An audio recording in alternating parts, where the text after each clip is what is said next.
Right, so Steven Seagal. Well, I feel like this needs to be brought up because he's not a good actor, and especially because I think it was less than 6 months ago I watched Above the Law for the first time after like 10 years of wanting to see it because I thought, oh, the trailer looks so cool, and I didn't even know who Steven Seagal even was back then, he's just some guy, but it seemed like that movie was kind of impossible to find until quite recently. And then I saw the movie. It was meh, it wasn't great, kind of cheesy lines and stuff like that. Um, Pam Grier was in it because obviously it was part of the trailers that Tarantino had in the box set, the thing kind of thing. And you know, Pam Grier is great in it. I mean, she has a minor role in it, but she's far more better in terms of acting than Steven Seagal is. I mean, he just really struggled compared to her, and the only thing he could do well was the action. He did that quite reasonably well.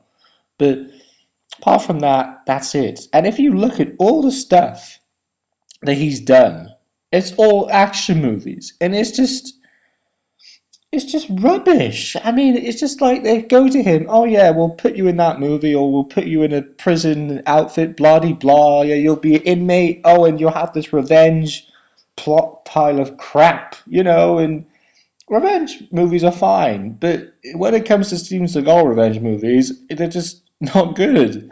And if you look at the titles of these movies, you just know they're not going to be good. Like Gut Shot. What else have we got here? Let's just have a look, shall we? Right, so you got Good Man. What else we got here? Angel of Death. Oh, how original is that? Force of Execution. Oh, well, I wonder where they got that from. Something to do with electric chair, maybe? Dead Drop. Maximum Conviction. I mean, what the hell? These all sound the same. It's just Deadly Assassin. Oh, there we go. So there's a revenge one. Or some assassin. Death Riders. Okay. I've seen that one. Nicky Above the Law. Violence of Action. I mean, what idiot comes up with these names?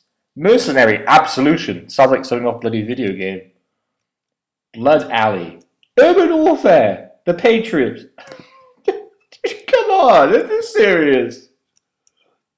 Born to Raise Hell. Exit Wounds. Dark Vengeance. Sorry, I can't take it anymore. That's all I can feel. Oh my god. I mean, are you scared by the titles of those movies? Because I am. I mean, just. What? To compare it, I think that is just as bad as the fact that Josh Hutcherson is an executive producer on the worst film ever made, in my opinion, Detention. And there's that interview he gave of, he's like, all like, oh, I'm into this movie, oh yeah, I'm just like, no, no. And actually, it's interesting, because this morning I was watching this interview with Deb Patel. I was talking about Last Airbender. Well, that movie sucked, but that's not the point of what I'm going to say. Um, and he's saying about, I'm not going to be like an action guy. I'm not the next Steven Seagal. And I sort of said to the TV, like, yeah, but Dev, you don't want to be Steven Seagal, because he's rubbish. He's rubbish. I mean, it's just, there's no charisma, no presence, no nothing. I mean, you just don't get anything off him. I mean, if someone said, oh, who's the most bland actor in acting today? Steven Seagal is what I would happily say. And not only is he a bad actor, I think he's the worst actor.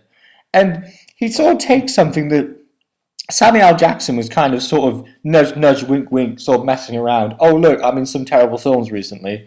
And that wasn't good, And he's a great actor. Steven Seagal's never been a good actor at all in his whole career.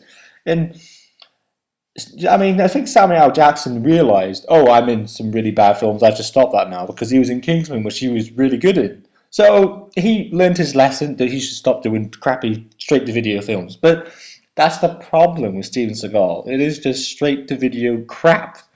That, someone's going to pay £7 or, $10 if you're in America or something like that, and it's going to be a crappy movie. I mean, it's far better off just watching Eddie Murphy movies or Thomas Dekker movies that I've been enjoying watching recently.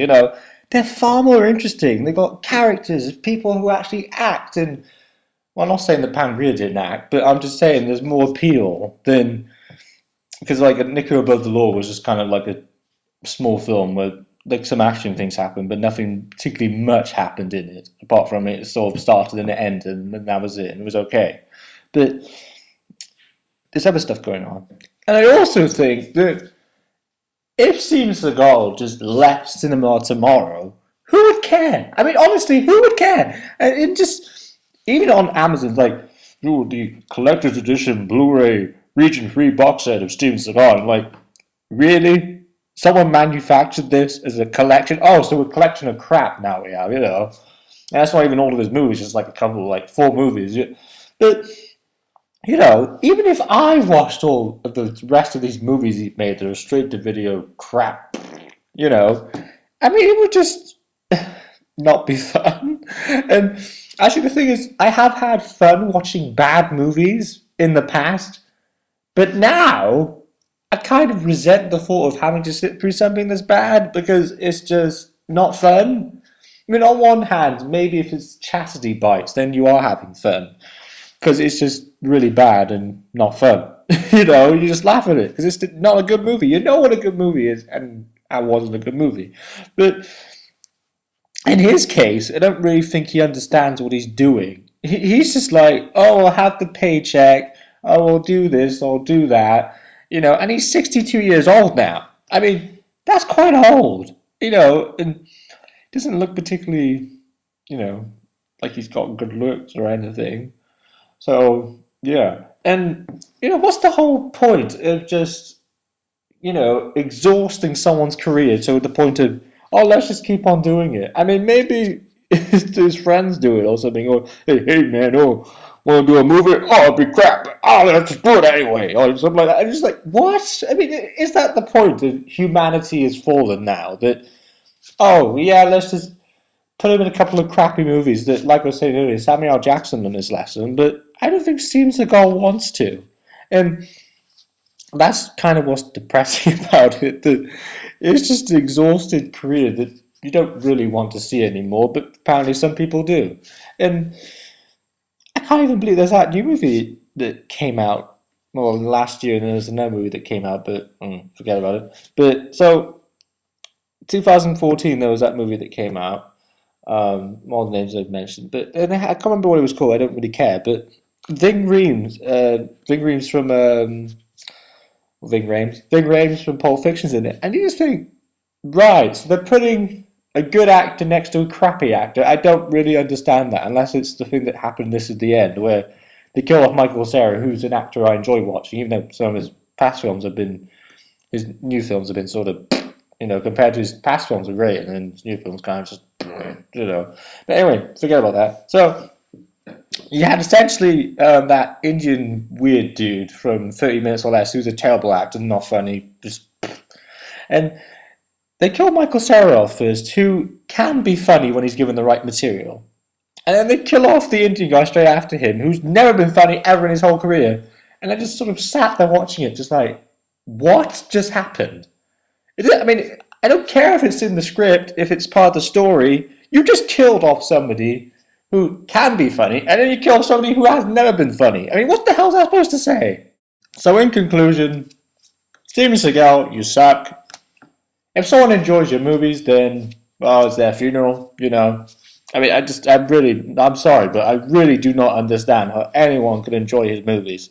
And that's not the point of being cynical or you know, an idiot, is not understanding it. I just don't get his movies. I mean, you look at movies that, oh, well, I appreciate something in them or something interesting, but there's nothing about him that's interesting. And you think, oh, I can actually respect that. I'll just shut up and respect your opinion. I can't. And I really don't want to respect him. I don't want to, just don't want to, I don't think he should exist. That's it, basically.